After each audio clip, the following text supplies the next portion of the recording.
Bueno, no, listo. No, perfecto. Pedro Felipe, muchas gracias. Bueno, eh, ya hemos tenido como invitados a Liliana y a Ricardo en otras oportunidades. Esta es la tertulia de la revista Punto de Partida, que fue una revista y un colectivo cultural que funcionó en la Universidad Nacional desde finales de los años 70 y parte de los 80. Entonces hemos retomado esta tertulia en la cual pues queremos siempre ver temas del país y de la cultura.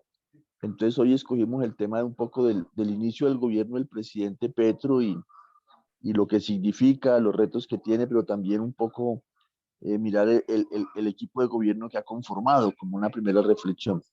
Entonces tenemos de invitada a Liliana Galindo. Liliana es socióloga, tiene un PhD en ciencia política, tiene una pasión por la academia y agradecemos mucho a Liliana su interés en este diálogo. Y invitamos a Ricardo García, que también es un hombre que está metido en la reflexión política, tiene una vida académica importante, destacada, ha sido rector en dos ocasiones de la Universidad Distrital. Entonces, sin más preámbulo, yo le propondría a Liliana una primera reflexión sobre tú cómo lees la llegada de Gustavo Petro a la presidencia, qué significa eso en términos de la cultura, de nuestra historia. ¿Cómo lees tú el triunfo que ha logrado Gustavo Petro y del que tú has participado? Porque Liliana está en el activismo, en la vida, digámoslo, de la participación muy directa. Entonces, Liliana, tienes tú la palabra y luego le damos la palabra a Ricardo. En primer lugar, quiero agradecerle a Luchito por la invitación, a ustedes por el interés.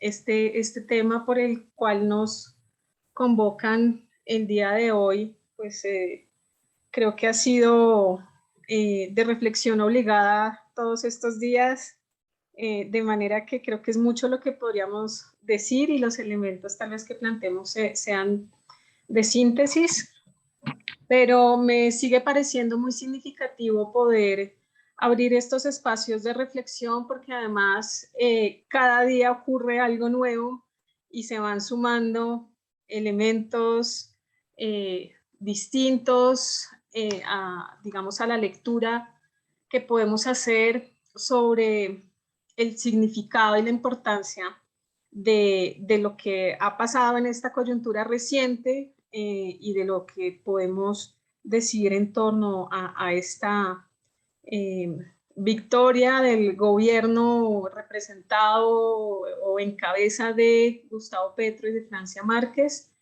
y que tiene una profunda significación, empezaría por allí, una profunda significación histórica y cultural, es decir, no se trata simplemente, digamos, del ritual de distintos gobiernos en donde a través de las elecciones pues se elige un presidente cada 4 años o dependiendo del país cada 5. Eh, y uno de los primeros elementos a señalar es precisamente que este no ha sido un país que haya estado caracterizado por la alternancia en el ejercicio del poder del Ejecutivo, en la presidencia. Y ese es un primer elemento, digamos, que cambia desde luego la dinámica y la perspectiva histórica. Ahora, ¿qué significa que sea histórica? Creo que esto lo podemos ir desagregando de múltiples maneras, pero un elemento que yo quisiera recoger dentro de lo que en la literatura, en los estudios contemporáneos se conoce como la perspectiva interseccional. Aquí ya me parece que hay un enorme reto y un enorme el logro también en términos históricos sobre cómo se le hace frente, digamos que esta victoria representa, más allá de digamos, de la figura de quienes le están encarnando concretamente en el gobierno, encarna una voluntad de cambio frente a las injusticias y a las desigualdades históricas que además han implicado una pauperización, una precarización de los sectores más mayoritarios de la sociedad, una precarización, un empobrecimiento que se agudizó en el contexto de la pandemia, pero que, digamos, viene de mucho tiempo atrás, afectando de manera diferencial, y aquí habla, por esto haré referencia tanto al enfoque o a la perspectiva interseccional como a los distintos enfoques diferenciales que me parece que hacen una parte, constituyen una parte muy significativa de la importancia de este nuevo gobierno. Pues hemos estado viviendo en una sociedad de profundas desigualdades sociales, económicas, que ha afectado especialmente a pueblos indígenas, a comunidades negras, a las mujeres, a las juventudes de este país, a muchos jóvenes y muchas jóvenes que durante tanto tiempo fueron invisibilizados, digamos, si uno lo observa incluso desde la perspectiva de los estudios de juventud. En la década de los 90, los estudios de juventud nacen en Colombia de la mano del fenómeno del sicariato en Colombia, que juntaba en una ecuación fuertemente peligrosista y estigmatizante el vínculo entre jóvenes y pobreza, ¿no? Los jóvenes pobres peligrosos, los jóvenes populares, que la mayor parte del tiempo, y como lo mencionó en alguna ocasión una investigadora mexicana llamada Marisela Portillo, que hablaba de los jóvenes invisibles, pues se trataba de una población que no suscitaba el interés ni de los grandes medios de comunicación, ni de las instituciones políticas, e incluso tampoco de la academia. Lo que está ocurriendo es importante tener presente que es el fruto de un acumulado que se ha venido generando y que ha venido increciendo, por decirlo de esta manera. Solo para tomar un ejemplo, podríamos tomar como referencia el movimiento estudiantil, la dinámica del movimiento estudiantil en Colombia, en donde si hacemos una fecha de corte, por ejemplo, en relación con la MAN en el 2011, pues el movimiento de mayor envergadura que le antecedió fue el que tuvo lugar 40 años antes, en 1971, entonces ahí eso nos da una idea temporal, digamos, de estos grandes hitos de la movilización estudiantil, que es fundamentalmente una movilización juvenil. Pero posterior al 2011, no tuvimos que esperar los otros 40 años para poder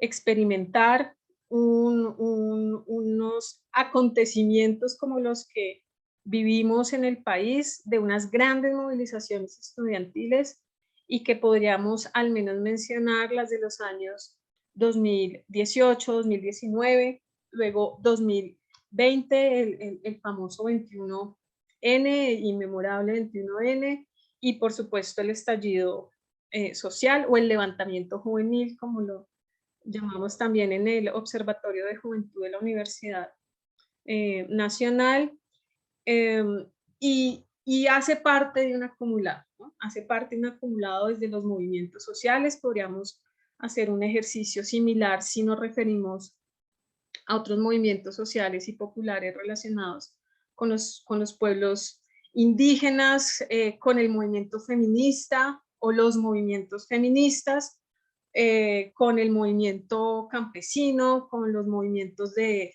maestros, de maestras, a lo largo y ancho del país.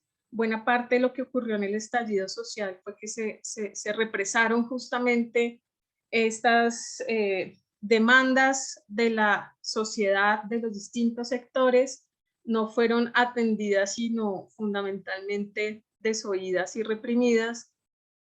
Y entonces lo que estamos experimentando hoy es de alguna manera también el resultado de todos estos elementos.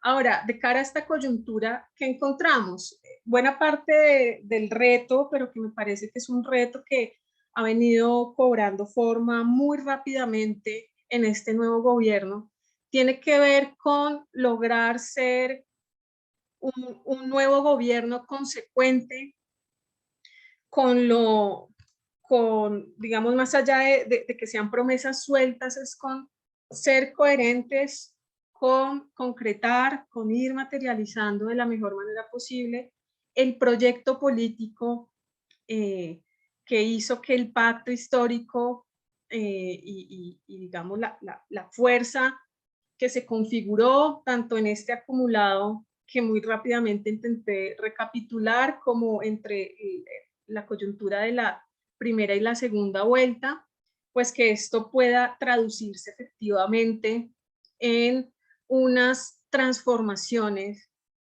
que impacten en la vida real de las personas, en la vida de los pueblos indígenas, en la vida de las comunidades negras, en la vida de las mujeres, de los jóvenes, de los sectores que también han hecho sus reivindicaciones en una perspectiva de derechos, movimientos LGBTI, los sectores de maestros, y entonces esto a la vez me parece que es un gran reto y que al mismo tiempo, digamos, puede tener la dificultad de haber generado o de estar generando una expectativa supremamente alta, ¿no?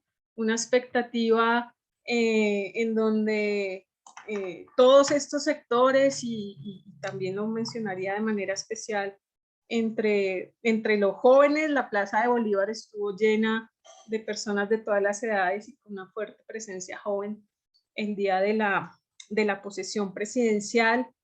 Y desde allí una de las consignas es no nos fallen, ¿no? No nos fallen.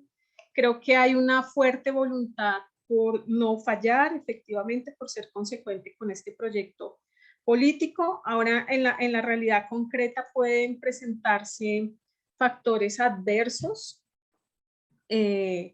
Concretamente, y creo que uno de los resultados eh, que arrojó el ejercicio de constituir las mesas de empalme, pues mostró, entre otras cosas, que las vigencias futuras están fuertemente comprometidas y sin recursos, pues es difícil, sino imposible, poder ejecutar la nueva política, y digamos que el estado de cosas es variable según el sector en el que nos encontremos, pero efectivamente, digamos, este es un elemento que creo que vale la pena considerar. Incluso créditos con organismos internacionales como el BID, que comprometieron la ejecución de dineros a 4 años o más, lo cual pues sabemos lo que significa en términos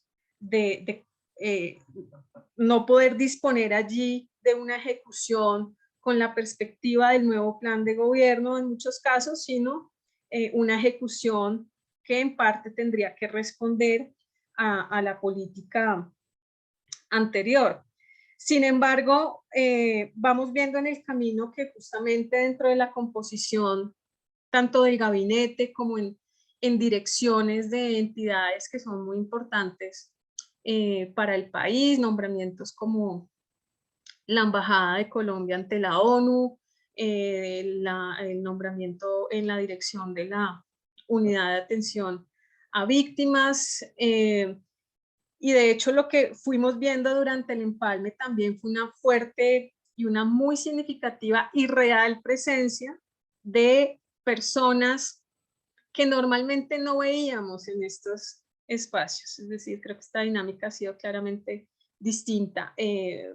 Hombres y mujeres de pueblos indígenas, ver allí a personas de comunidades negras, jóvenes que se integraban a los equipos de empalme, y en donde la composición entonces de este nuevo gobierno me parece que ha logrado una coherencia en esta necesidad de que, por ejemplo, la igualdad de género no sea solamente un discurso o una promesa de campaña, sino que eso se refleje en los nombramientos de las ministras en este gabinete, que no simplemente se haga mención a la importancia de los jóvenes en el país, sino que hayan estado presentes en todas las mesas de empalme, y que la actual consejera presidencial para la juventud, Gabriela Pozo, una joven que desarrolló un ejercicio compartido de coordinación de la mesa intersectorial de juventud en el empalme, hizo un ejercicio muy juicioso en ese empalme, pues logra en este momento traducirse en, en un reconocimiento a un liderazgo joven que además trae detrás un acumulado de reivindicaciones también juveniles en el marco del estallido social, ¿no? La foto justamente que vemos allí del nombramiento de Gabriela Pozo como consejera presidencial para la juventud, con una camiseta y donde le hace entrega también al presidente Gustavo Petro y una camiseta en donde se tienen en cuenta a tantos jóvenes y a tantos presos políticos del contexto del estallido social, digamos que hace referencia a cómo en este país ha habido una fuerte estigmatización y persecución al pensamiento distinto, al pensamiento crítico y a la población joven en particular, que es la que se ha visto especialmente afectada en esta persecución. A mí me parece que en este sentido los desafíos que podemos señalar son tanto de una índole, digamos, de gran envergadura, si lo vemos en términos históricos, las formas de discriminación y de violencia que hemos experimentado en Colombia han hecho carrera durante una temporalidad tan larga que digamos, la guerra misma, la confrontación, la cultura del aniquilamiento del otro está tan instalada en todas las esferas de la vida social, que buena parte de lo que hay que impulsar son esas transformaciones culturales que sin duda se tomarán más de 4 años, al igual que poder lograr unas transformaciones en el plano de la justicia social, de la justicia en términos socioeconómicos para sectores que han estado viviendo en unas condiciones de alta precariedad, de alta vulneración, en donde los problemas más básicos no han sido resueltos en muchas regiones. Y entonces, digamos, se junta tanto el desafío en términos históricos y de una perspectiva de largo alcance, con desafíos más de corto plazo y no por eso menos significativos, como responder a necesidades que desde la ciudad probablemente no vemos tanto, pero que son problemas bastante agudos, como resolver el problema del hambre, de la desnutrición y la muerte de niños y niñas en regiones como La Guajira o como en la región del litoral pacífico, y que en ese sentido, digamos, me parece que parte del mensaje que está enviando este nuevo gobierno con tantos actos concretos que están desarrollando, pues tiene que seguir conduciendo hacia la posibilidad de que, a pesar de que 4 años en realidad no es mucho tiempo, pero es un tiempo que debe ser lo más provechoso posible para agenciar pues estas transformaciones. De manera que no quiero, digamos, agotar aquí todos los elementos, sino hacer algunos comentarios iniciales para la discusión. Entonces voy a dejar en este punto y dejo el uso de la palabra. Liliana, muchas gracias por colocar ese encuadre de esa mirada de largo plazo y también ya ir llegando a los retos de este gobierno. Bueno, Ricardo, ¿tú cómo ves que has seguido la política colombiana sin exagerar de manera presencial durante varias décadas y de manera muy, muy juiciosa? Entonces, tienes la palabra, Ricardo. Gracias, va mi saludo respetuoso y fraterno por lo demás. Yo creo que podemos convenir como punto de partida que triunfo de Petro tiene alcance histórico. Ahora bien, cuando uno habla de historia en sentido fuerte, pues tiene que hablar de cambio. Y la idea de cambio se convirtió en un imaginario colectivo de gran fuerza simbolizante en esta ocasión. Ha sido una coyuntura en que se cruzan distintos procesos que abren el horizonte de cambio, lo que queda reflejado como imaginario en todas las expectativas, en toda la idea asociada con una candidatura primero y luego con un gobierno que comienza la idea de cambio. Los antecedentes creo que se reunieron varios acontecimientos históricos para que se impusiera o se instalara en el imaginario colectivo la idea de cambio. Los procesos sociales de protesta social fue uno de ellos. El proceso de paz, ¿no? El anterior, relativamente exitoso con Santos, es también un factor que influyó mucho en toda la idea de posibilitar un cambio en el horizonte, de configurar un cambio en el horizonte político y social del país. En ese horizonte hay una cosa que es necesidad. O sea, hubo un momento y una coyuntura en que apareció como necesario un cambio. Pues los ejemplos que acabo de poner, proceso de paz, una serie de protestas sociales, para mencionar solo dos, pero son más. No me voy a detener eso en términos como sociológicos o económicos, pero el caso es que existió y se configuró en el horizonte esa idea de cambio. Es un cambio que se abre entre la necesidad y la posibilidad.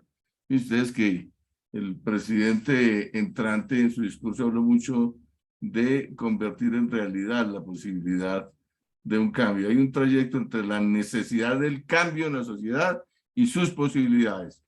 Mi hipótesis es la de que va a haber avances en ese horizonte de cambios, pero moderados. No van a ser grandes saltos. Hay posibilidades. El mismo presidente se ha encargado y sus gentes más cercanas a disminuir las expectativas de grandes transformaciones. Ese es un reflejo más o menos del marco de la situación y del marco de limitaciones que existen por los cuales pienso yo que puede haber avances importantes en el horizonte de un cambio, pero de alcance moderado. Hay una primera condición una vez se instala el gobierno que es sorpresiva, y es el hecho de que el posible triunfo de Gustavo Petro siempre estaba rodeado de sombras antes de la elección sobre el hecho de que la mayoría en el Congreso pertenecía a otros partidos distintos, ¿cierto? Al del pacto histórico. Lo primero que hay que destacar en esta ocasión como posibilidades que se abren para un cambio es el hecho de que muy rápidamente se superó esa dificultad de tener en la oposición a una mayoría en el Congreso. En otras palabras, se abrió muy rápidamente la gobernabilidad para el nuevo gobierno del cambio, digámoslo así. Ese me parece un primer hecho para destacar en términos políticos y que a mi juicio fue completamente sorpresivo. Es decir, un gobierno que iba a contar muy seguramente con partidos de oposición o en todo caso independientes en porcentajes del 70%, del 65%. Por el contrario, rápidamente constituyó una coalición mayoritaria. Entonces, primer dato es, yo voy a referirme más bien como a elementos o referentes para el análisis, más que formular hipótesis, digamos, muy definidas, o tesis muy definidas sobre lo que va a suceder.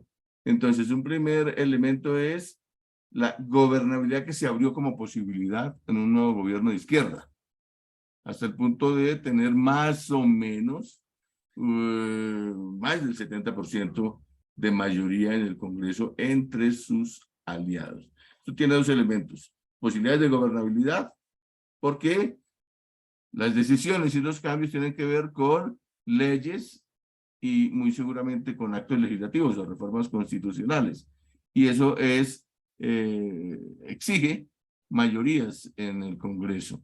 Estas mayorías tienen que ver además con la facilidad con que se ha constituido una coalición mayoritaria. El régimen de partidos en Colombia ha funcionado en las últimas décadas, sobre todo después de la Constitución del 91, como sistema pluripartidista, pero con coaliciones hegemónicas. Ustedes ven, en los 8 años de Uribe, sobre todo después del 2002, se han constituido con mucha facilidad coaliciones hegemónicas. En este caso, se constituyó fácilmente una coalición mayoritaria. Hay quienes hasta le calculan que hasta el 80% puede reunir en algún momento la coalición que rodea con su apoyo al gobierno. Esta coalición, sin embargo, no va a ser tan sólida como las que hubo en el pasado, por la diversidad, digamos, ideológica que puede crear dificultades en la constitución de una coalición mayoritaria sólida. Es posible que sea una coalición no hegemónica, sino una coalición mayoritaria relativamente inestable. Inestable por las diferencias ideológicas y por el compromiso, digamos, que suponen una serie de reformas que se deben plantear en el Congreso. Eso es como hipótesis. Es posible que todo surja y fluya sin muchos problemas, pero uno puede prever que las cosas van a tener o implicar dificultades con los temas que posteriormente se pongan a discusión y se sometan a aprobación del Congreso. El sistema, por lo que uno ve de partidos, seguirá en consecuencia siendo multipartidista, con tendencia a conformarse coaliciones no tan sólidas, pero sí coaliciones mayoritarias de alcance, o de carácter más bien inestable, que funcionen mucho, depende del tema. Por ejemplo, la reforma tributaria. Ya Cambio Radical dijo que no la apoyaba. Entonces puede funcionar mucho en términos de coyuntura, ser más estable o más inestable la coalición mayoritaria, que es muy importante y sorpresiva en el caso de este nuevo gobierno de izquierda. Por cierto, la constitución relativamente fácil de una coalición mayoritaria con el primer gobierno de izquierda en el país, paradójicamente, hace resaltar un hecho, y es que la polarización de la que tanto se hablaba se atenúa inmediatamente, se disminuye, y por consiguiente va a quedar solo en extremos débiles. Pero la polarización que venía caracterizando, digamos, la representación política, la participación política, el debate público, comienza a atenuarse de manera muy rápido, y es posible que haya paulatinamente un cambio muy importante en el sistema de partidos en Colombia, y es, después de, durante más de 150 años, haber sido un bipartidismo liberal conservador típicamente decimonónico, Partido Liberal de 1851 y Partido Conservador de 1849, más o menos, va a pasar a ser paulatinamente un sistema más de centro derecha y centro izquierda, conformado por distintos matices, por facciones, por partidos, por movimientos de firmas, etcétera, pero en estos momentos se está configurando más una fractura central entre centro izquierda y centro derecha. Agrupamiento en cada uno de los cuales caben unos más de extrema derecha, más de centro, otros de extrema izquierda, en fin, más ideológicos, pero que en todo caso están signados básicamente por la posibilidad de gobernar. Entonces va a ser más o menos centro derecha y centro izquierda lo que a nivel de coaliciones, no de partidos, se va poco a poco configurando como el juego de alternancia en el país. O sea, de alternancia entre un centro izquierda y un centro derecha. Más o menos es lo que puede uno prever con este cambio. O sea, el cambio que viene por debajo es la reconfiguración de la confrontación política por el poder entre centro izquierda y centro derecha, y atrás quedará liberales y conservadores, y después toda la multitud de partidos que se formó después de la Constitución del 91, que se permitió por firmas, etcétera. Eso irá quedando capturado por la tendencia a confrontación entre candidatos de centro izquierda y de centro derecha, para lo cual servirá y continuará sirviendo el sistema de 2 vueltas. Muy bien. Una posibilidad de cambio, cuando uno habla de cambio, habla de cambios en el sistema de partidos, en las coaliciones, que es propiamente el sistema de la participación y de la representación política, pero habla también de cambios en lo que se llaman las élites. En eso tiene uno que fijarse mucho. En este caso, el ascenso de Petro al poder como una figura de izquierda tiene que comportar en la confrontación entre viejas élites y contraélites que aspiran al poder. Aquí ha habido el triunfo de una contraélite. Entonces, ¿qué sucede con eso? Que hay una posibilidad de ampliar el sistema político cuando una contraélite comienza a imponerse sobre las viejas élites y todo lo que representa de estilo, de costumbres, de hábitos, de prejuicios, de identidades. ¿Aquí qué pasó? Y aquí entra lo del gabinete. Lo que quedó patente es que el triunfo de la candidatura de Petro consolida una figura central, que es el mismo Gustavo Petro, pero no en cambio un conjunto de cuadros que pasaran, como en cualquier sistema de partidos en su alternancia, a gobernar.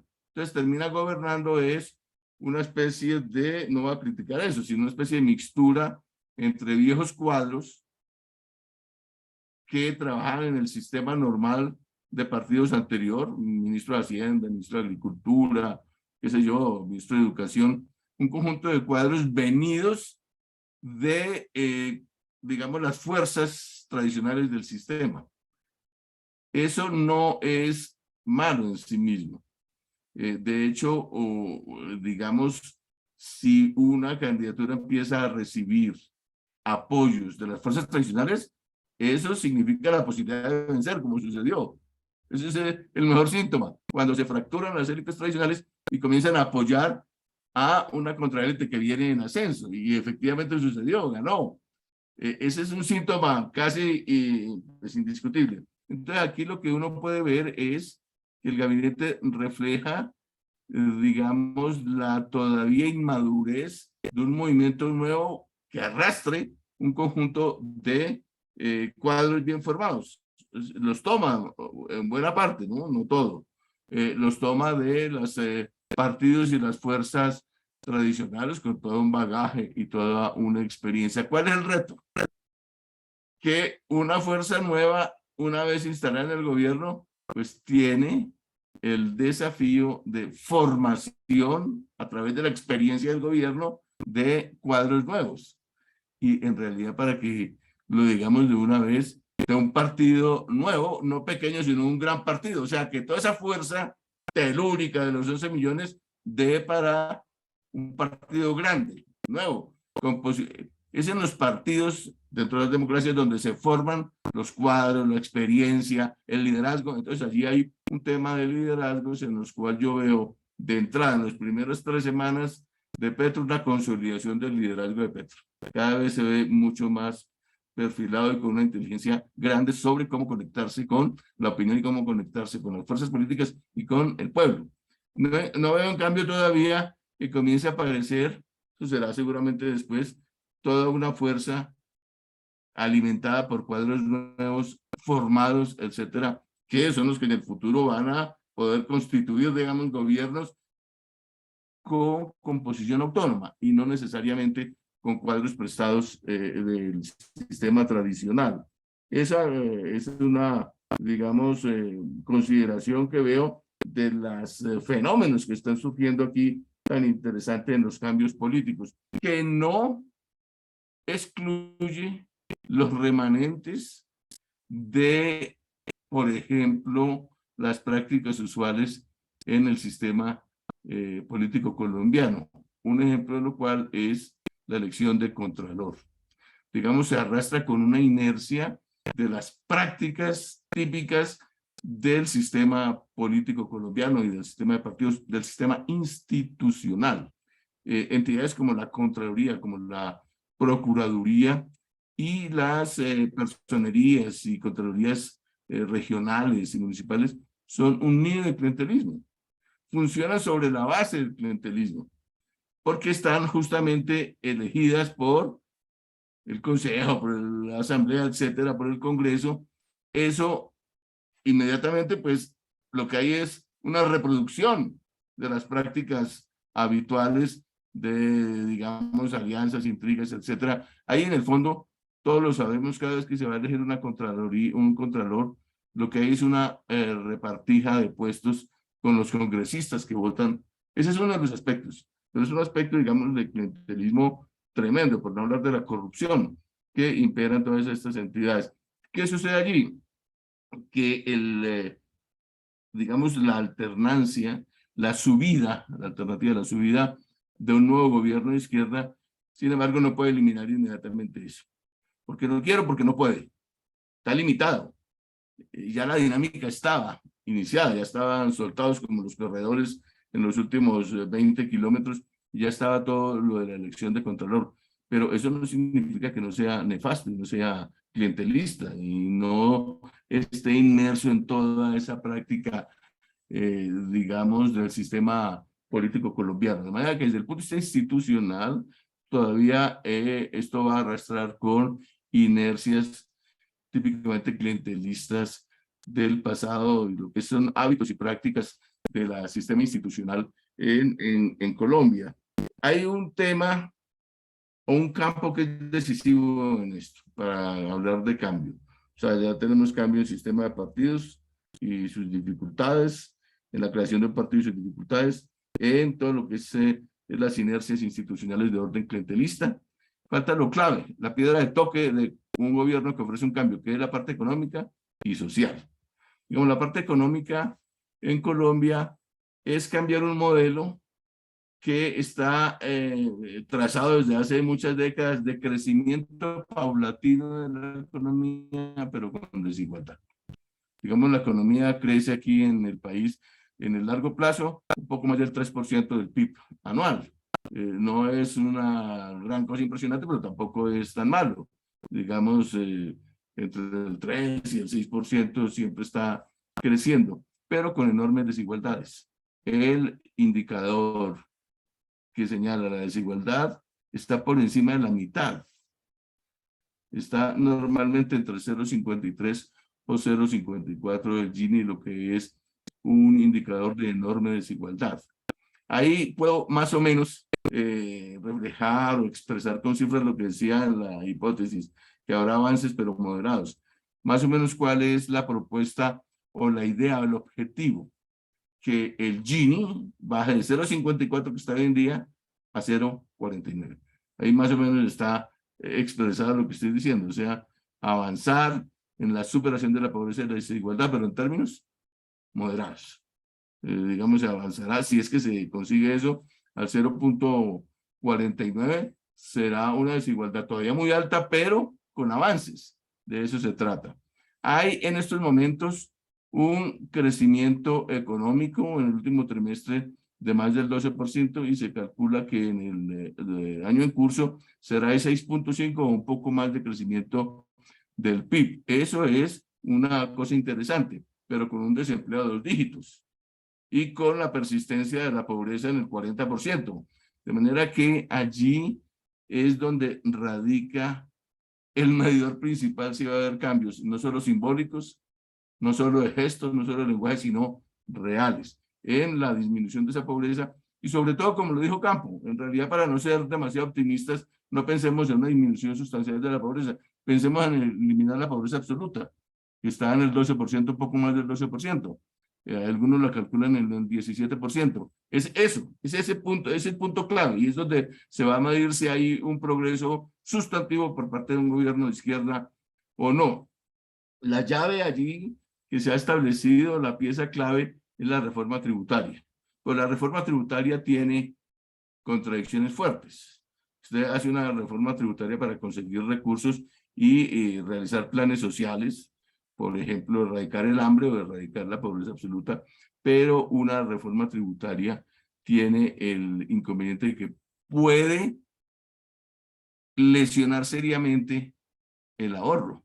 Entre ciertas clases medias altas, donde hay ahorro y consumo, pueden lesionarlas, ¿no? Entonces ahí ese es como una cosa de filigrana y de mucha inteligencia y mucho arte, conseguir recursos para los planes sociales sin desestimular la producción, o sea, sin desestimular la inversión, que es donde veo yo que puede tener riesgos la reforma tributaria al castigar ciertos sectores que son agentes de consumo y de inversión. Ese es, bueno, yo no soy especialista en eso, pero eso es un riesgo que pongo como las contradicciones que tiene que enfrentar un gobierno progresista y un gobierno de avanzada que parece cifrar demasiadas sus esperanzas en reformas tributarias que por otra parte, pues no solamente son elementos y mecanismos de recaudo de grandes recursos para los planes sociales, sino que pues afecta a muchos sectores. El tema es que no afecta a los sectores que, o no los afecte sensiblemente a los sectores que, repito, son sujetos de dinámicas económicas como el consumo, el ahorro y la inversión. De modo pues que en esas condiciones es que uno puede más o menos ubicar los referentes para llenarlos de datos sobre lo que puede ser los retos y las condiciones iniciales de un gobierno que representa las posibilidades de un cambio social y político. Ricardo, muchas gracias por ese panorama que nos has colocado. Yo creo y coincido contigo que en esta coyuntura se instaló con fuerza la idea del cambio y que el que representaba eso era Gustavo Petro y Francia Márquez. Bueno, Liliana, yo quiero preguntarte a ti en esta segunda parte, ¿tú cómo ves esas posibilidades de las apuestas de este gobierno? O sea, ¿qué es lo que se puede lograr? ¿Y cuál puede ser, digámoslo, las tensiones de este gobierno más importantes? Bueno, pues es una vez más una pregunta grande, ¿no? Pero yo mencionaría algunos elementos. Por una parte, que se logre producir cambio digamos, a distintos niveles con la claridad, porque creo que esa claridad meridiana existe, de que en 4 años no se va a resolver todo, pero en 4 años el país no puede seguir igual, claramente, ¿no? Ni estos cambios tienen que ser tan tenues que parezcan imperceptibles. Y me parece que en este sentido hay digamos, unas apuestas muy fuertes en algunos ejes, digamos, de la ejecución de este nuevo plan de gobierno. Uno, sin duda, es el de la paz. Ese es absolutamente central y estratégico. Hace parte tanto, digamos, de esta comprensión histórica sobre el hecho de ser una sociedad que ha estado profundamente imbuida en múltiples violencias y que ha implicado, digamos, una normalización del ejercicio de esas violencias de distintas maneras en distintos territorios, y eso ha implicado también la aparición y la reproducción de actores armados, de grupos al margen de la ley, que han hecho, digamos, parte de esta cotidianidad. ¿Luchito, estás hablando? No. Bueno. No, tranquila. Pensé que estabas hablando. Bueno, entonces, ahí sin duda,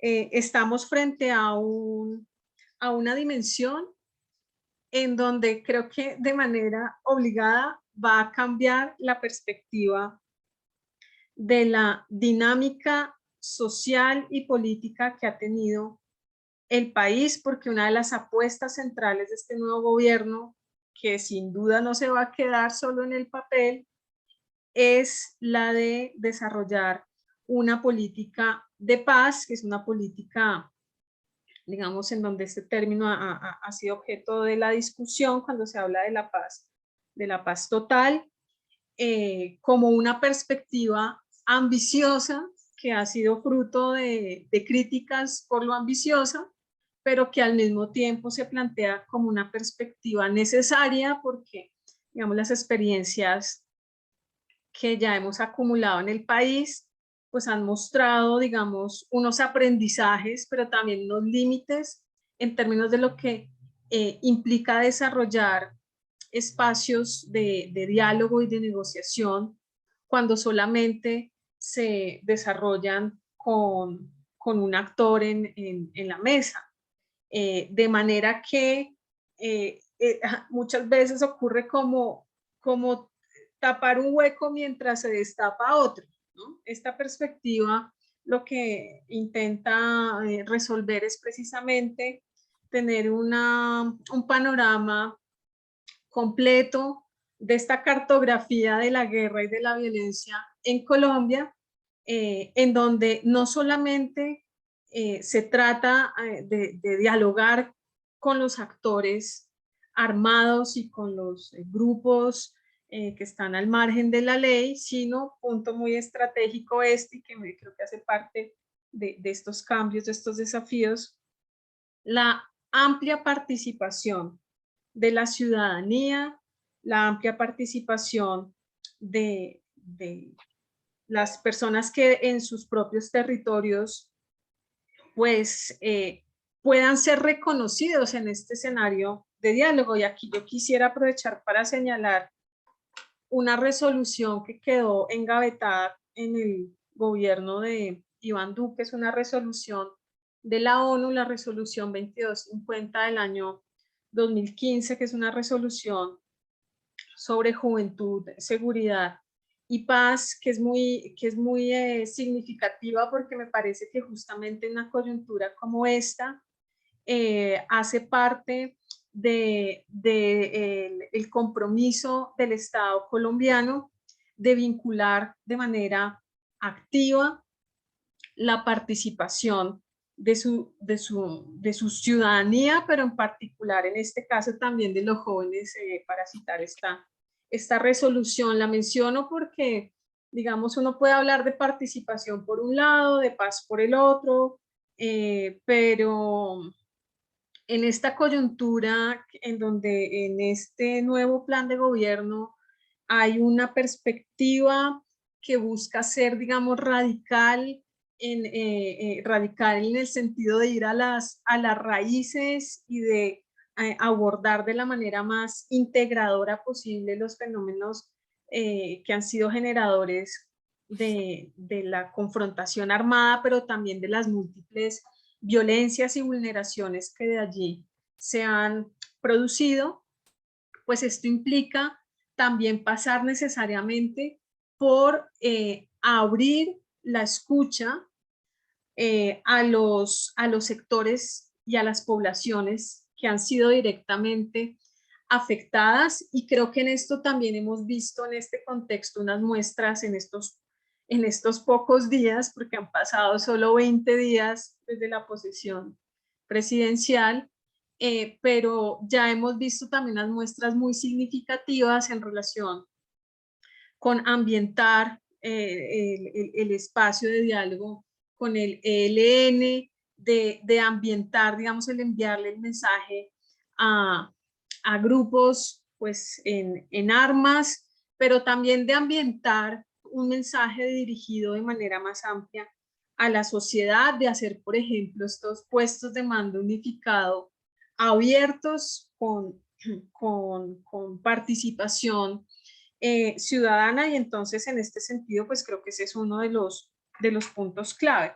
Hay otro, por ejemplo, que es complejo porque es un eje, digamos, de ejecución de la política del nuevo gobierno que es bastante ambicioso, pero que no por ello no se podrá, no se podrá quedar digamos, en puros pañitos de agua tibia, y hará parte de ya está siendo parte de la discusión, digamos, de la coyuntura política y económica actual, y es todo lo relacionado con el cambio climático, ¿no? El cambio climático que, digamos, no, desde luego no se refiere de manera exclusiva, como lo pudimos concebir unos años atrás, a los activistas medioambientales, sino que es una perspectiva que necesariamente integra las dimensiones de la economía, de la política, del comercio, del turismo. Una de las intervenciones que hizo el presidente Gustavo Petro en estos días, hace un par de días, fue ante la asociación, ante el Congreso Nacional de Agencias de Viajes y Turismo con la NATO, hace 2 días, el 25 de agosto, y es muy interesante porque elementos que pueden aparecer en otras perspectivas desconectados, pues resulta que todo esto se integra a un fenómeno, digamos, macro, como lo es el del cambio climático, y es, por ejemplo, bueno, cómo repensar el turismo en un país con todas las cualidades como el nuestro, en su biodiversidad, en su multiculturalidad, en el ubicarse en este lugar privilegiado del mundo, en el trópico, en este sector, digamos, que geográficamente ofrece también valles, montañas, playas, los océanos que van a ambos costados, ¿no? del Pacífico. ¿Qué quiero decir con todo esto? Que, digamos, aquí hay una perspectiva en donde la posibilidad de avanzar en esos cambios, creo que va a ir implicando desarrollar las estrategias concretas, por ejemplo, en la transición hacia las energías limpias, pero va a implicar también la articulación con otros actores y sectores de la sociedad que tal vez son menos visibles, pero que no por eso serán menos significativos. Y quisiera hacer mención a una dimensión que tal vez es difícil de medir con datos, cifras y porcentajes, pero no por eso es una dimensión menos importante, y me parece que estos días han sido claves en este sentido. Y voy aquí a citar la frase de la vicepresidenta Francia Márquez, cuando dice: hasta que la dignidad se acostumbre. La dignificación de los pueblos, la dignificación de las comunidades, la dignificación de los sectores que han sido tan vulnerados, que han sido tan abiertamente atropellados de tan distintas maneras, desde la desigualdad económica hasta los atropellos por abusos de la fuerza pública. Esa dignificación creo que se va a ir traduciendo y creo que ya está ocurriendo, que se está traduciendo, digamos, en gestos, en acciones concretas que permiten de todas maneras ir acompañando estos cambios políticos y económicos con cambios culturales, en donde ese estado de ánimo colectivo y también, digamos, esta nueva perspectiva de considerar, digamos, de reconocer que la historia efectivamente puede ser cambiante, porque si nos vamos un poco hacia atrás por ejemplo, a la coyuntura del plebiscito, pues buena parte de los argumentos que surgían en sectores que consideraban que la paz era una utopía irrealizable, pues tenían que ver con esta imagen tan interiorizada de que si siempre hemos sido una sociedad violenta, pues siempre tenemos que ser así.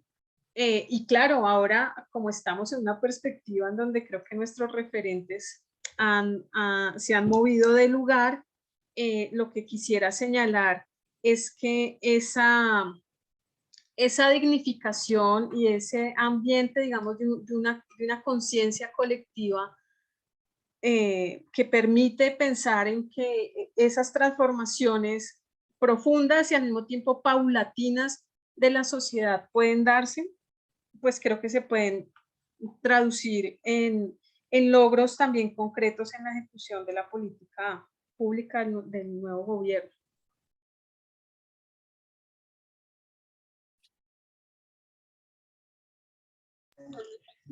Liliana, muchas gracias. Bueno, yo no sé, Ricardo, si en esta segunda parte, ya para ir cerrando, tú nos colocas un poco la perspectiva de cómo ves este cuatrenio y las posibilidades de que realmente la idea de cambio coja fuerza. Pues hay algunos puntos en medio de una agenda tan cargada y de tantos compromisos, comprometedora de esfuerzos, de energías muy grandes. Hay unos puntos claves en los que hay que ponerle mucha atención en este cuatrienio.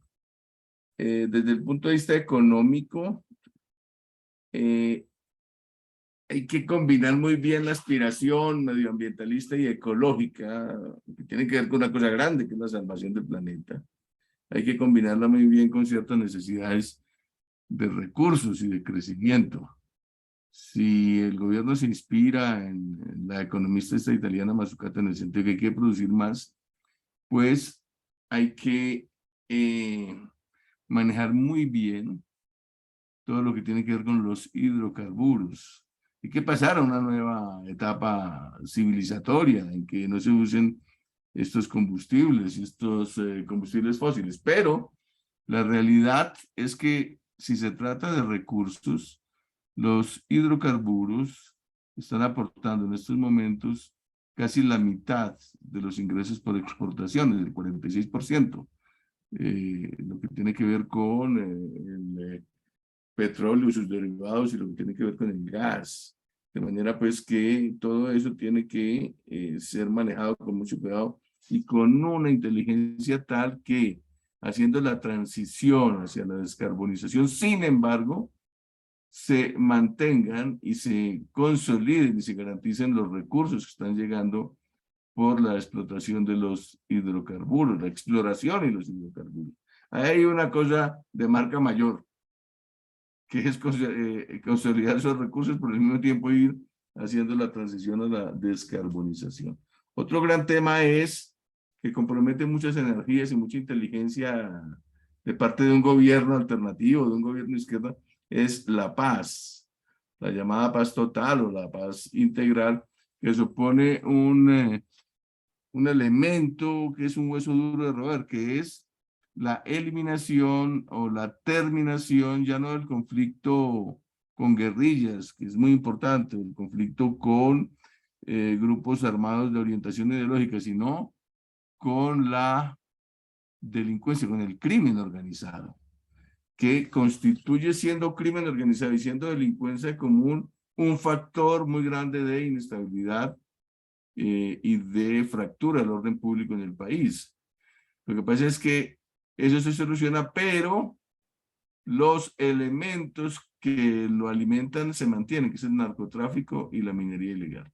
De manera que allí hay necesidad de una gran destreza en estos 4 años y de una gran habilidad, políticas audaces, pero al mismo tiempo de negociación internacional muy delicada, que es disminuir todo lo que convierte al narcotráfico en un alimento permanente de grupos armados. O sea, usted puede hacer la paz, o puede hacer un proceso exitoso de sometimiento a la justicia, y al mismo tiempo, si se mantienen los elementos de la minería ilegal y del narcotráfico, pues es muy probable que surjan nuevamente grupos de delincuencia común que utilizan la violencia para poder crear control sobre territorios y garantizar sus exportaciones ilícitas.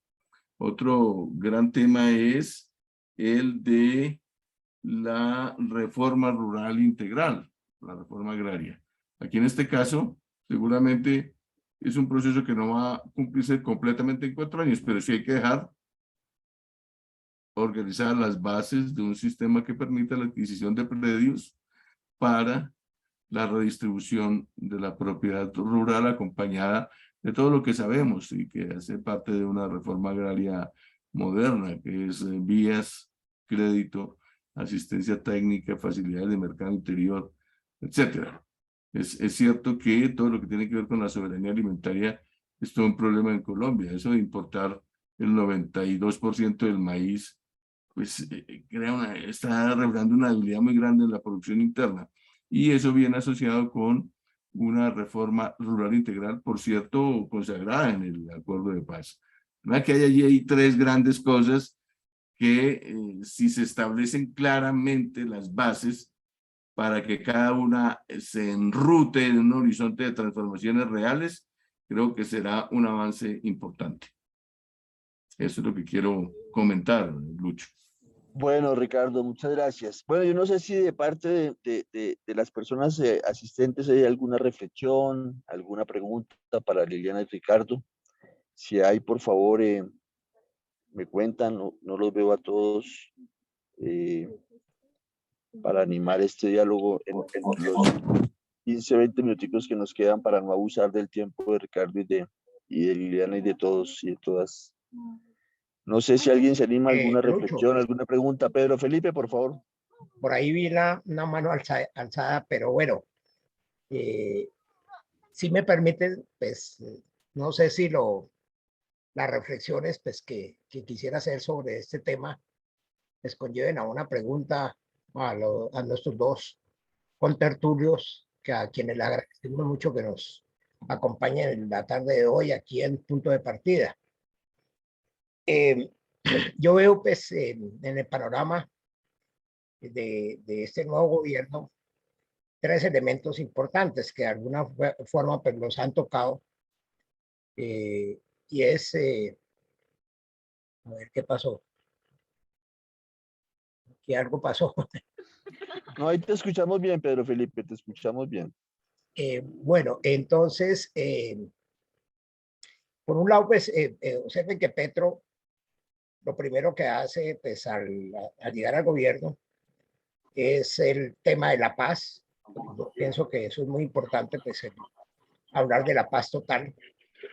Y de inmediato, pues, pone un ministro de defensa diferente, pues, que dejó a todo el mundo, pues, absorto, porque seguramente muchos estaban pensando, pues, que tenía que ser alguien pues, que estuviera de alguna forma relacionado pues, con el tema militar.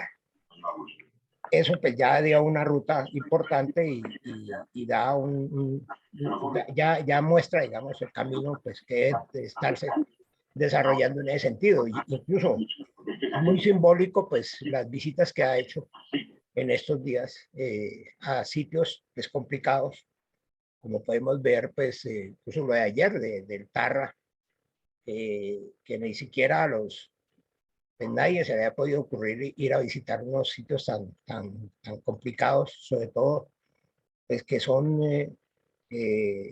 sitios donde los paramilitares y el narcotráfico pues tiene, normalmente pues, ha tenido su función, ¿no? Eso, digamos, lo veo por el aspecto pues, de la paz. No sé, es que parece que hay alguien con Lucho o Julio, ¿hay alguien que está tratando de compartir pantalla? Sí, parece que Julián Cárdenas, que tiene abierta el video.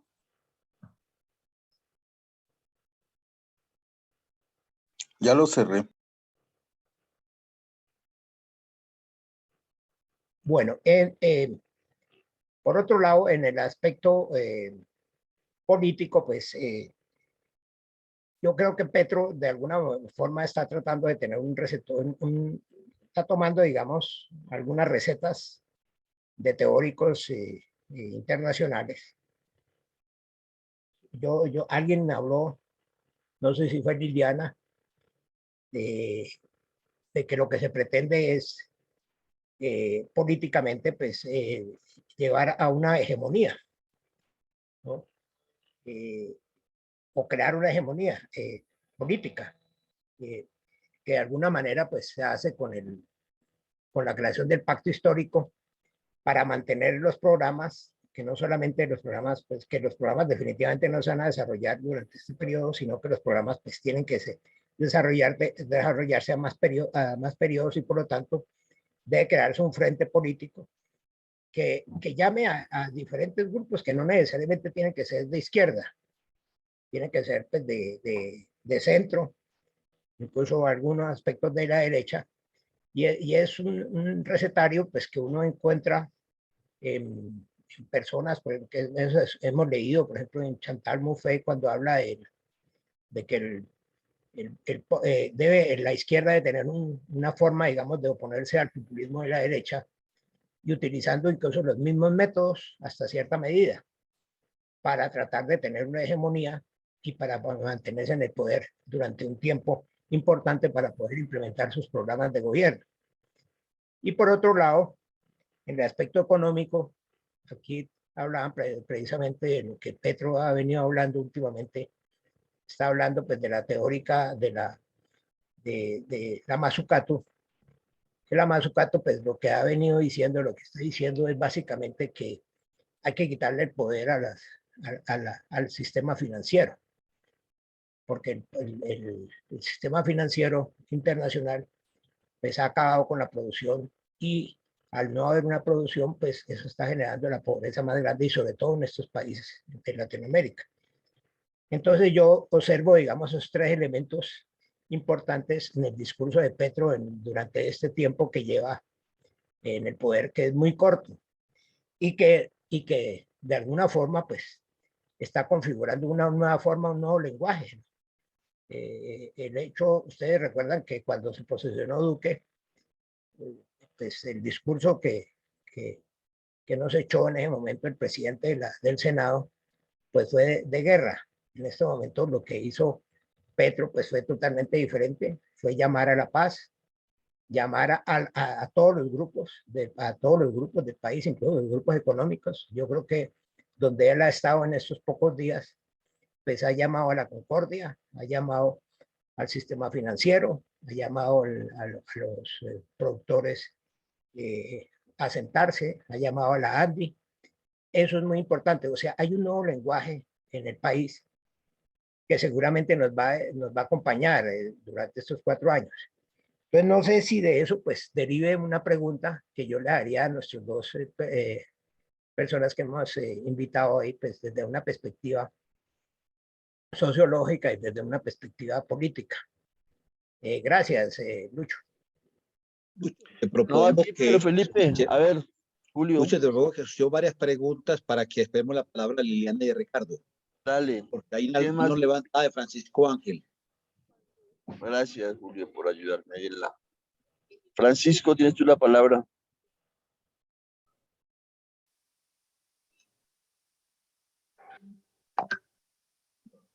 Francisco como que no está pendiente, pero bueno, yo aprovecho de una pregunta. Usted menciona la elección del Contralor. Sin embargo, había un escenario ya hecho, ya estaba, entre comillas, podemos decir, cocinado, y llegó un momento dado que lograron ampliar el listado de personas elegibles. Y llegaron 2 personas al final con un riesgo. Había alguien que posiblemente pueda convertir en un torpedo, en un problema, en una piedra en el zapato para obstaculizar y para perseguir el propio gobierno. A veces yo siento que en la política, pues obviamente toca actuar aún en contra del pensamiento no general para protegerle también. Porque si no es simplemente que se comen las cosas y van a tener un contralor totalmente contrario no para ejercer su función constitucional, sino para convertirse el órgano de control en un hecho político para perseguir el propio gobierno y obstaculizar. ¿Esta interpretación es correcta o ustedes tienen otra apreciación? Aló, aló, aló, ¿se puede hablar? Francisco, adelante. Bueno, yo les comento lo siguiente. Con respecto a todas esas situaciones, es que lo que sucede es que nosotros tenemos que mirar primero la forma de producir y de generar trabajo. Sucede que en Colombia hay una mano de megaterratenientes que tienen acaparada la tierra y nunca se ha reconocido políticamente que esos son remanentes del feudalismo español. Como también unos neoliberales que privatizaron todo lo público del ahorro de los colombianos durante muchos años, supuestamente para desarrollar el capitalismo. Ni lo uno ni lo otro. Lo que se está proponiendo es desarrollar el capitalismo a través de la reforma agraria y que los servicios públicos sirvan para eso, no para privatizarlos.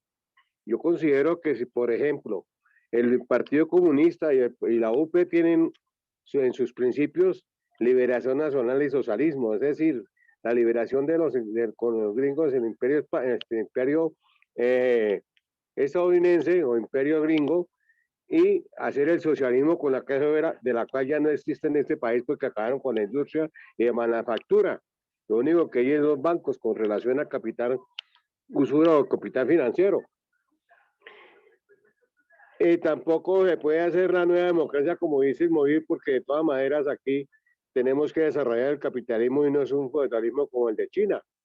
Nosotros debemos de empezar a mirar que la revolución rusa fue contra el zarismo feudal, que la revolución china fue contra las dinastías feudales, que el cambio que hizo Japón fue contra la dinastía también feudal y se metieron al capitalismo. Lo que se está haciendo en Colombia es meternos directamente al capitalismo, pero un capitalismo democrático, de lo cual las élites en Colombia hay que reconocer lo que son neoliberales porque privatizaron todo, megaterratenientes que le robaron la tierra a los campesinos y además se han dicho que hasta 6 millones de hectáreas durante muchos años, y mafiosos. Entonces, ¿qué sucede? Si nosotros no partimos del hecho de que hay que industrializar el país de forma capitalista, pues nunca se va a hacer el socialismo porque estamos en un feudalismo todavía incipiente. ¿De acuerdo? En esos términos, por más que tengamos intelectualoides, yo diría que no miremos los espacios realmente en que está dividida la economía colombiana. Sabemos, por ejemplo, que los Santanderes, Boyacá, Cundinamarca, hay minifundios. Esos minifundios les hicieron que se condemotaran por Petro, les quitaran el pedacito de tierra de 3, 4, 5, 10 o 20 hectáreas, que son los agricultores, por eso es que votaron por Rodolfo.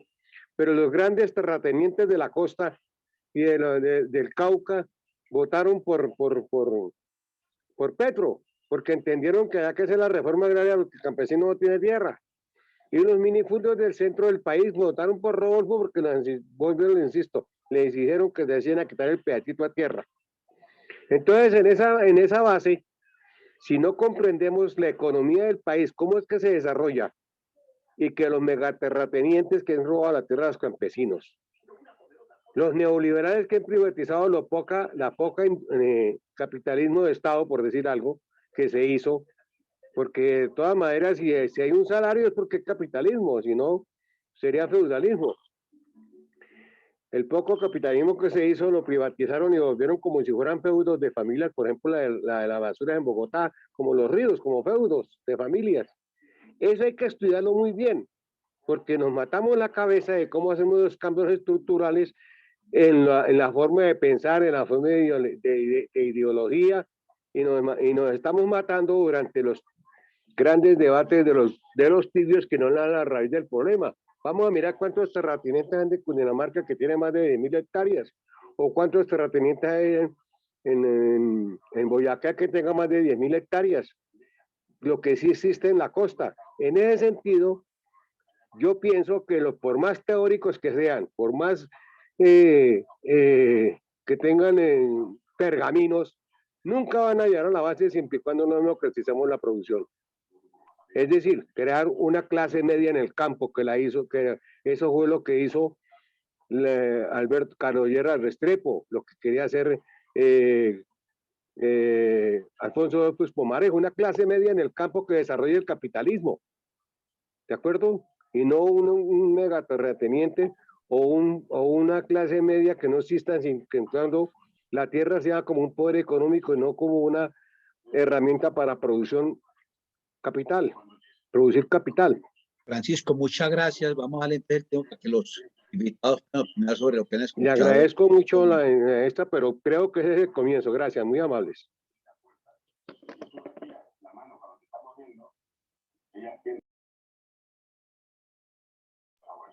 Si no lo mueves, se da cuenta de que eres, y la otra también, se da cuenta de que no es un peligro para ella.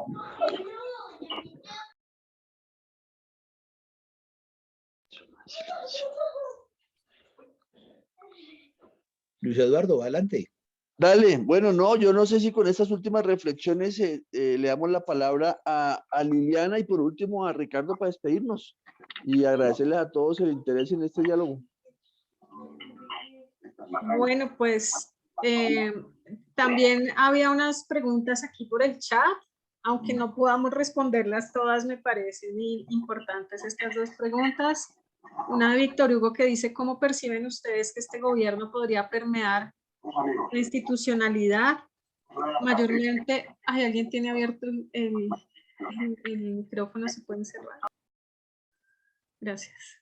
¿Cómo perciben ustedes que este gobierno podría permear la institucionalidad mayormente corrupta desde las alcaldías, gobernaciones, gerencias de instituciones descentralizadas, incluso ministerios? Y la otra de Luis dice, para llenar las arcas del Estado, además de la reforma tributaria, ¿es posible rescatar los dineros robados por las anteriores administraciones?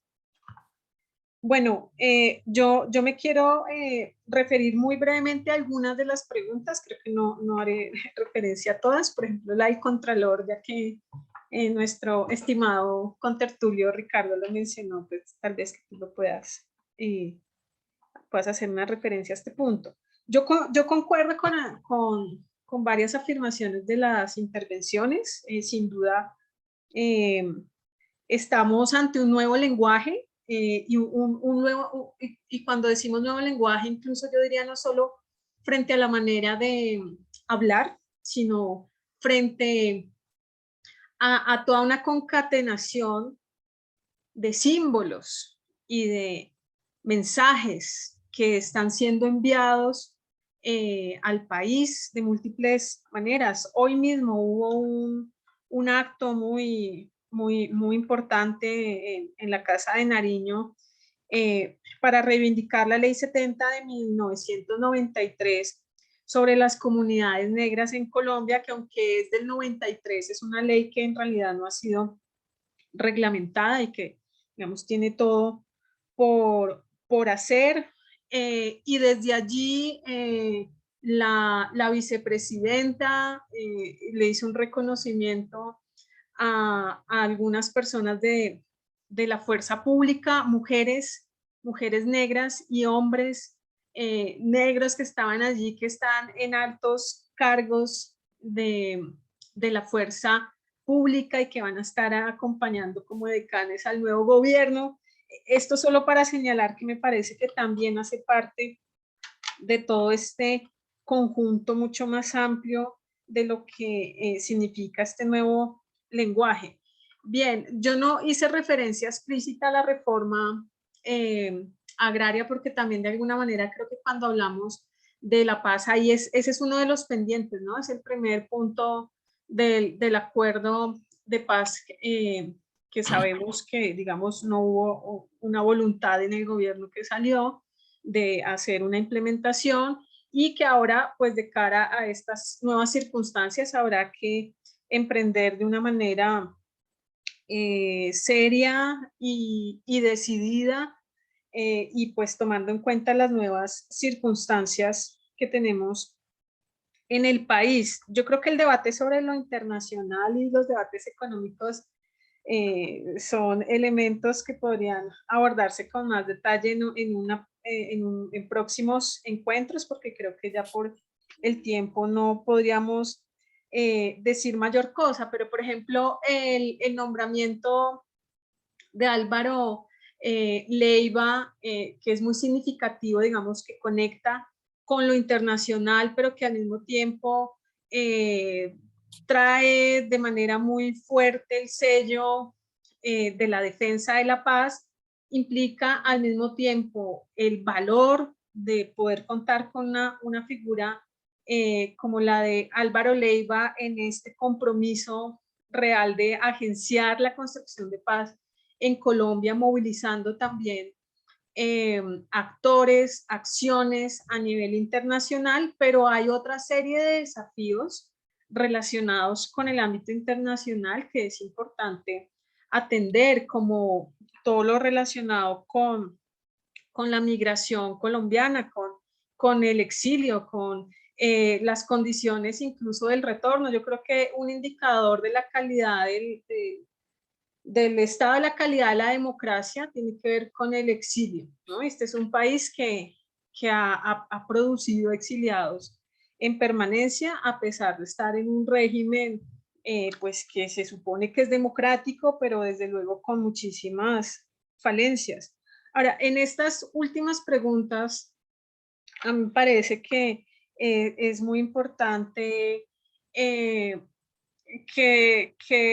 por un lado que hagamos control ciudadano. Buena parte de los escándalos que se produjeron los destaparon periodistas, pero efectivamente yo creo que aquí hay dos temas que son claves en relación con la aplicación de la justicia. Me parece que, digamos, uno de los grandes desafíos tiene que ver con el fortalecimiento del sistema de justicia que logre digamos, sacar de la impunidad casos, unos más grandes y digamos que estuvieron más presentes en el debate público, como el caso de la exministra Abudinen, Karen Abudinen, en donde pues esos recursos efectivamente siguen embolatados, hasta otros casos que incluso no han sido realmente objeto de un escándalo público, pero en este empalme yo les podría mencionar que hubo una política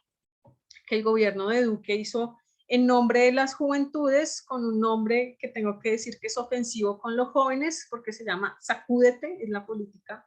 Sacúdete, como si los que tuvieran que sacudirse fueran los jóvenes y no las instituciones y digamos,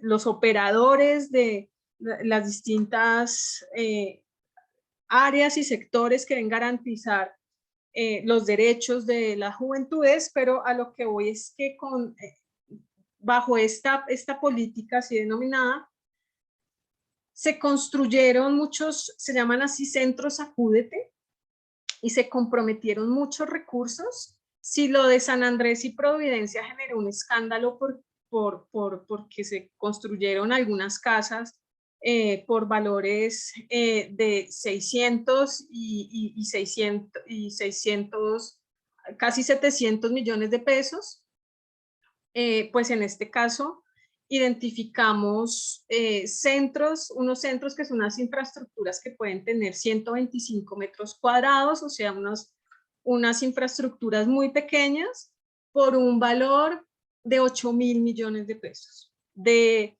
2.000 millones de pesos, de 1.500 millones de pesos, de 3.000 millones de pesos. En algunos casos no es clara cuál es el área que tiene, en otros casos sí, pero en casos concretos, por ejemplo, construcciones en donde el valor del metro cuadrado es de 8 millones de pesos, en territorios que no son grandes urbes, en donde el valor de metro cuadrado por definición es bajo, y en donde entonces uno se hace preguntas como estas en relación con la corrupción y con la posibilidad de recuperar los recursos públicos que han sido claramente mal apropiados. Y yo creo que este es uno de los grandes desafíos, porque creo que es bien difícil. O sea, yo creo que hay que pasar, entre otras cosas, por reformar el sistema de la contratación en Colombia y por, no sé si eliminar suena excesivo, pero tiene que pasar por una reducción de la tercerización, que creo que también le ha prestado mucho servicio a estas problemáticas. Dejo ahí para darle el tiempo a Ricardo. Ricardo, disculpa si me extendí. Gracias, Liliana. Bueno, la última palabra para Ricardo y muchas Lucho. gracias por esa posibilidad. Señor, tienes tú la palabra, Ricardo. Muy bien, quisiera recoger estas distintas inquietudes vertidas en formas de preguntas y de reflexiones, como en una perspectiva para englobarlas todas, de filosofía social. La filosofía social de índole progresista, naturalmente, crítica y progresista, tiene un núcleo central que es la justicia, particularmente la justicia social. Ese es el núcleo, no es de lo que es la filosofía social. Esa justicia social supone, para ir recogiendo inquietudes que hemos escuchado aquí todos, supone entonces que se trate ahora de una transformación hacia una sociedad socialista o no, o capitalista. Entonces, un elemento importante de filosofía social es que haya liberalismo, que haya competencia. Solo si al mismo tiempo, dentro de esa competencia, no prosperan únicamente los de arriba, sino también los de abajo. Ese es un principio medular de lo que podríamos llamar la equidad social o la justicia social. Es decir, que haya competencia, sí, que haya mercado, sí, pero que también haya libertad de oportunidades, garantía de oportunidades para todos. Pero no solo libertad de oportunidades, sino que haya una especie de redistribución de energías y recursos para que no solamente cada uno tenga oportunidad de prosperar, sino para que efectivamente esté apalancado por el Estado y por el sistema social para progresar. Entonces, de eso se trata. Cuando alguien planteaba ahora capitalismo, pues capitalismo sí, pero con justicia social. Ese es el punto. Digamos que un gobierno como el actual se trace una línea de esfuerzo, de energías, de trabajo, de acción colectiva en pos de la justicia social. Y la justicia social tiene que ver, para empatarlo con otra inquietud que había a propósito de la reforma agraria, tiene que ver con una cierta redistribución de la tierra agraria en Colombia, ancestralmente, secularmente concentrada en grandes latifundios. Eso es cierto. El censo de hace 50 años arrojó la misma injusticia y la misma redistribución pésima de la tierra que el de hace unos 5 años. Es decir, hay una tremenda mala distribución de la tierra. Entonces eso hay que empezar a enfrentarlo, es cierto. Y eso es capitalismo, pero capitalismo con equidad social. El Gini de tierras, ¿cuánto es aquí en este país? El 0,84%, que eso es rumbo a 100, que es la desigualdad total. De modo que eso es lo que debe convertirse en una perspectiva, en una meta, digamos, de un gobierno alternativo y de gobiernos alternativos. No se trata de un solo gobierno, porque ustedes mismos lo han dicho que 4 años es corto, pero sí suficientes para crear las bases de una redistribución agraria de todas maneras que haga posible el destino de unas siquiera 10 millones nuevos de hectáreas destinados a la producción agrícola y con elementos importantes de redistribución agraria. Eso es importantísimo en la transformación de una sociedad porque crea nuevas identidades.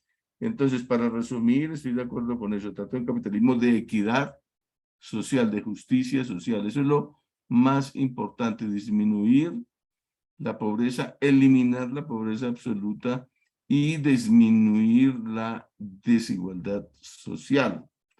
Ahora bien, ya que hablo de capitalismo, hay capitalismo salvaje como el que postula el neoliberalismo sin intervención del Estado, sin que el Estado establezca equilibrios, sin que el Estado haga planes grandes para eliminar el hambre, para eliminar la miseria, sin nada de eso. Ese es el capitalismo salvaje. Pero también hay una cosa que se llama capitalismo aventurero, que es el que está representado en el narcotráfico en Colombia y en la corrupción.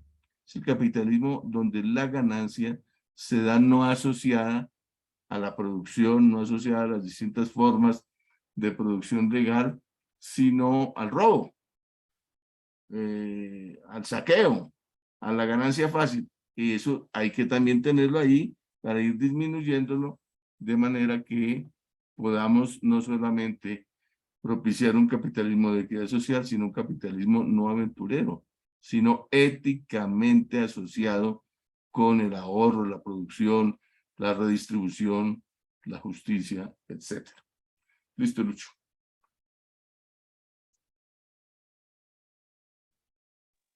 Para Ricardo y para Liliana, muchas gracias por acompañarnos. Estos son temas enormes, no vamos a resolverlos en una tertulia de 1 hora y media, pero sí creo que quedan planteados grandes temas, grandes interrogantes y muchas reflexiones. Entonces, agradecer nuevamente a Ricardo, a Liliana por su tiempo, a todos los que han participado. Esperemos que podamos subir la tertulia al YouTube porque realmente creo que vale la pena volverla a escuchar. Entonces les deseo buen sábado, buen fin de semana y recuerden que siempre la tertulia se hace los sábados y los seguiremos invitando. Muchas gracias. Muchas gracias. Chao, Lucho, Muchas chao, gracias, Liliana, Luchito, chao. Ricardo. Un saludo. Todo amigo y Chao, amiga. gracias. Gracias Chao, a todos y gracias. Muy todas. amable. Suerte.